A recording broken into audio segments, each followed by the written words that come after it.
Vítam vás tu spolu s mojím kolegom. Moje meno je Daniel Šesták a viacerí z vás ma určite poznáte. Som Assurance Director v oddelení auditu a Mojmír je Assurance Manager v oddelení auditu a spoločne máme hneď niekoľko spoločných jobov.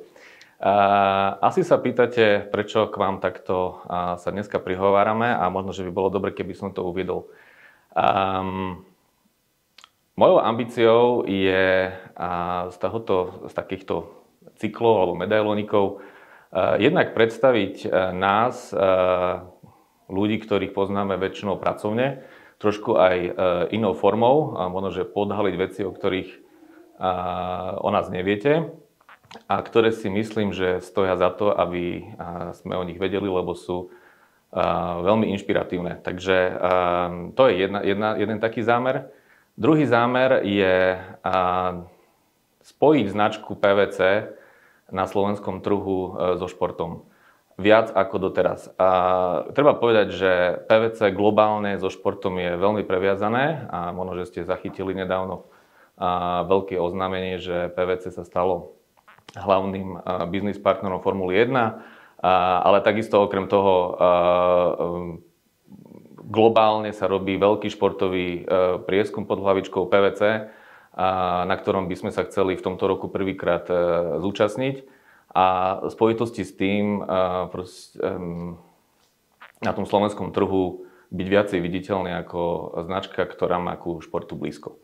No a nie je nič lepšie, ako odštartovať takúto tému s človekom, ktorý má skutočne za sebou v nedávnej dobe obrovský úspech a teda predstavujem vám Mojmíra Kešeláka, aktuálneho uradujúceho člena majstrovského tímu vo florbale na Slovensku. Čerstvá to vec, 2 týždne dozadu. Takže Mojmír, gratulujem. Ďakujem. Obrovský úspech a skús nám možno, že trošku povedať na začiatku o tom, keď ľudia náhodou florbal nepoznajú, čo to florbal vôbec je, aká veľká základňa možno, že na Slovensku vo florbale existuje. No a ako vnímaš tento úspech celkom v tomto roku? Tak ďakujem v prvom rade, Dano. Ako si už spomínal, tak viacerí kolegovia ma poznáte ako assurance manažera u nás na office. Možno menej kolegov ma pozná z tej druhej stránky, že som aj taký amatérsky športovec s profesionálnym prístupom. Ale na vrcholovej úrovni. Na vrcholovej úrovni, ktorý si ten florbal vyžaduje. A florbal. Tak florbal je halový šport, ktorý je organizačne veľmi podobný hokeju. Hrá sa s 5 hráčmi v poli, jeden bránkár. Hrá sa 3x20 čistý čas. Len oproti tomu hokeju, tým, že sa hrá v hale, tak je vybavením oveľa menej náročný. A vlastne stačí halovky, florbalku, loptičku a môžete ísť hrať. Preto je aj taký obľúbený ako šport medzi deťmi v školách a všeobecne. Takisto aj tá florbalová základňa na Slovensku rastie rok čo rok. Momentálne je registrovaných okolo 10 000 členov v Slovenskom florbalovom zväze. Ako sme na tom Slovensku v celosvetovom meradle? V celosvetovom meradle tak obsadzujeme často pozície od 5. do 8. miesta, či už v ženskej kategórii alebo v mužskej kategórii, takisto aj juniori. Dokonca minulý týždeň skončili majstrovstvá sveta juniorov, kde Slováci obsadili 5. miesto. Tam tá prvá štvorka, prvé 4 týmy, kde patrí Česko, Švajčiarsko, Švédsko a Fínsko, tak to sú veľké národnosti florbalové a ešte nás čaká dlhý krok, kým na nich sa dotiahneme, ale tá 5. pozícia je aj v tých mužských aj ženských kategóriách taká reálna pre nás. Povedz nám niečo o tomto majestátnom pohári a o tejto sezóne, pretože neviem a som zvedavý a budem veľmi rád, keď do budúcna objavíme u nás vo firme aj ďalších takýchto ľudí s takýmito úspechmi, ale toto je podľa mňa obrovský úspech, ako je možné, že človek, ktorý je high performing človek vo svojej auditorskej profesii, dokáže zároveň byť človek, ktorý sa vie udržať na maximálnej kvalitatívnej úrovni v tom športe a dosiahnuť takýto úspech. Tak najprv možno, že čo to obnáša, aká je sezóna? K tomuto poháru vedie a viedla dlhá cesta a celý ten pohár je také zadozučnenie toho všetkého, čo je za tým. V podstate môžem to rozobrať z pohľadu nášho týmu Tsunami Záhorská Bystrica, kde sezónu začíname letnou prípravou, ktorá začína začiatkom júna a trvá 3 mesiace až do začiatku v podstate sezóny, kde trénujeme v priemere 5 krát do týždňa od júna až do konca augusta.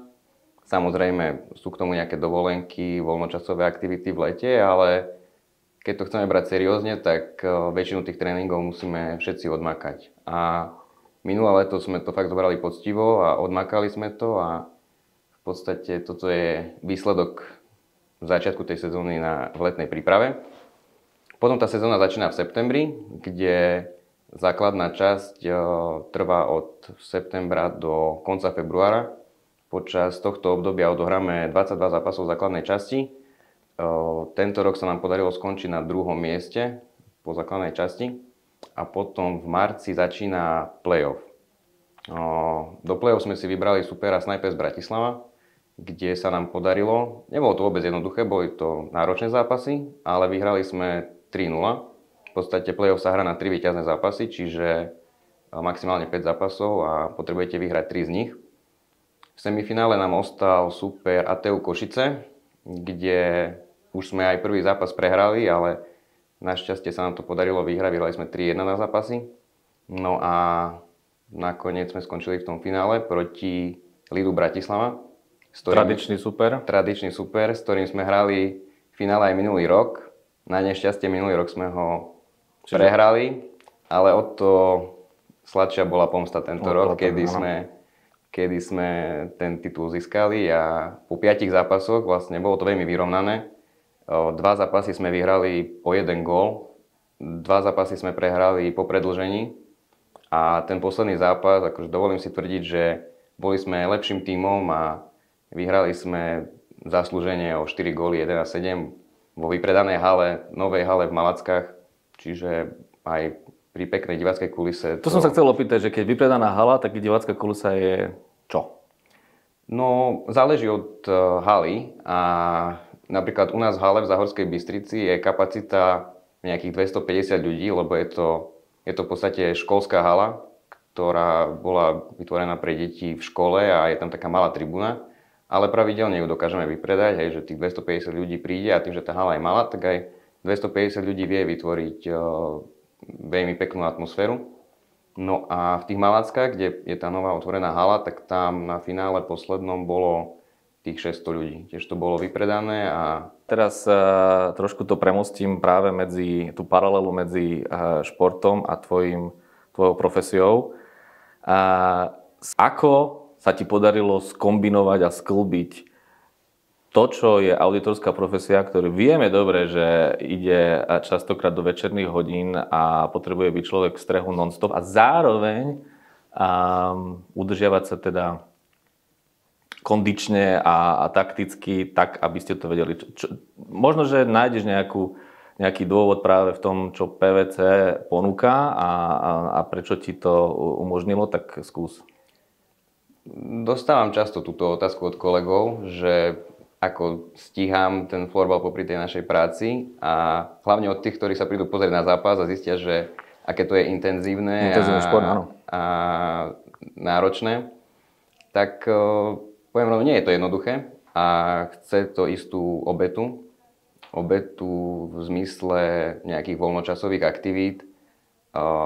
Reálne môj deň bežný pracovný vyzerá tak, že ráno prídem do práce, z práce idem domov, vymením notebook za hokejku a idem do haly, prídem domov a idem spať a v podstate ďalší deň to isté. Ale je tam veľa prepojení medzi tým športom a tou našou profesiou. Určite mi v tej mojej kariére a v tom raste pomohlo, že som si vytvoril takú športovú disciplínu v podstate od mládežnických kategórií, kedy to do mňa vštepovali, že disciplína je prvorada a nejaká konzistentnosť a že treba chodiť na tie tréningy, netreba to flákať a toto mi určite pomáha aj v mojej profesnej kariére, kedy my sme viazaní nejakými deadlineami alebo nejakými pravidlami, procesmi, ktorými sa máme riadiť. A myslím si, že keby som sa to nenaučil v tom športe, tak by som to v tej práci mal určite náročnejšie. Áno, máš to nacvičené, máš ku tomu cit a vieš si to tak predstaviť. A teamwork? Teamwork, no samozrejme, tak tým, že florbal je kolektívny šport a hráme ho v tíme a v podstate audit tiež pracujeme v tíme, každý jeden projekt robíme v tíme, tak či už to, ako dokážem pracovať dennodenne s ľuďmi v práci, či už s klientom alebo s našimi mladšími kolegami, ktorých koučujem alebo supervizujem, tak to potom viem preniesť do toho tímu vo florbale, lebo nie je to niekedy jednoduché s tými mojimi mladšími spoluhráčmi. Ja som tam jeden z tých najstarších a mojou rolou je skôr odovzdať tie skúsenosti mladším hráčom, ktorí to sa veľmi podobá na našu prax pracovnú. Do toho tímu prídu a je tam taký istý generačný rozdiel medzi mnou a nimi, ale tým, že dokážem v práci si nájsť tú cestu, že ako to tým mladým ľuďom vysvetliť, tak takisto potom to viem využiť v tom florbalovom týme, odkomunikovať to a usmerniť ich tým smerom, aj keď možno oni to nevedia, že ich usmerňujem, ale snažím sa ich usmerniť aj takto podvedome, aby smerovali k tomu, ako tým chceme. Pociťuješ nejaké konkrétne, ako PVC je ti nápomocné v tom dosahovať takéto výsledky? No, nápomocné určite v tom, že odkedy som nastúpil do PVC pred skoro 7 rokmi tu v Bratislave, tak stále mojou prioritou bolo aj hrať florbal. Nechcel som prejsť do nejakej profesnej kariéry s tým, že by som ten florbal musel obetovať, áno. Tak, ale obával som sa toho, lebo nevedel som ešte, do čoho idem. V podstate bol som absolvent vysokej školy a nevedel som, že ako to dokážem sklbiť. Ale zistil som, že v PVCčku, od kedy som bol v podstate A1 až doteraz, tak nikdy som nebol postavený pred voľbu, že buď florbal alebo audit. Že vždy sa to dalo nejakým spôsobom sklbiť, odkomunikovať, či už so staršími kolegami, ktorí ma ako asistenta ešte koučovali. A vždy sme sa vedeli dohodnúť a keď medzi nami vznikla taká dôvera, že ja som dodržal moju stranu, tak potom aj oni vždy boli ochotní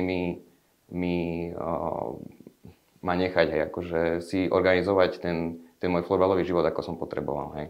Samozrejme boli situácie, kedy sme mali nejaký call s klientom a ja som sedel v šatni, oblečený v halovkách, v kraťasoch a v tričku, pripravený trénovať. Čakal som, kedy skončí call, doriešili sme s klientom veci, odložil som notebook, zobral som hokejku a vybehol som na ihrisko trénovať. Čiže... Je to veľa o komitmente určite, ale som strašne rád, že tiež to rovnako vnímam. Rozprával som sa s viacerými ľuďmi, ktorí samozrejme športu tiež holdujú, že sme firma, ktorá dokážeme byť natoľko flexibilná, aby sme ľuďom umožnili si naplňať tie svoje ambície a mať tie svoje hobby a venovať sa im. Takže som strašne rád, že to počujem aj od teba. Dobre, no ja musím povedať, že som skutočne nadšený. Vidím ťa tu už teda vygravírovaného za minulý rok. Predpokladám, že budeš pokračovať ďalej v budúcej sezóne? Mám to v pláne, áno. Máš to v pláne? Ak zdravie dá a všetko okolo toho, tak mám to v pláne, áno. Super. Tak ja verím, že ak sa to udeje, a aj keby sa to neudialo, tak možno, že o rok sa tu môžeme stretnúť znova a si povedať, ako sa vám to podarilo v tom novom roku. Každopádne ešte raz teda gratulujem. Ďakujem. No a toto bol taký prvý rozhovor a ako som povedal v priebehu, budem veľmi rád, kedy sa viacerí z vás, možno, že mi prihlásite a chceli by ste povedať mi alebo nám všetkým o sebe a o svojom úspechu, pretože si myslím, že tých úspechov u nás máme mnoho. Hneď mám na mysli niekoľkých z vás, ktorí viem, že by ste sa mi mali prihlásiť, pretože chcem vás trošku predstaviť. A dúfam, že budeme v týchto medailníkoch ešte naďalej pokračovať. Zatiaľ ti ďakujem, Mojmír. A teda pre nás oboch Držím nám palce aj v tej ambícii spájať tú značku PVC so športom na Slovensku, aby sme boli takto na trhu jednoznačne videní.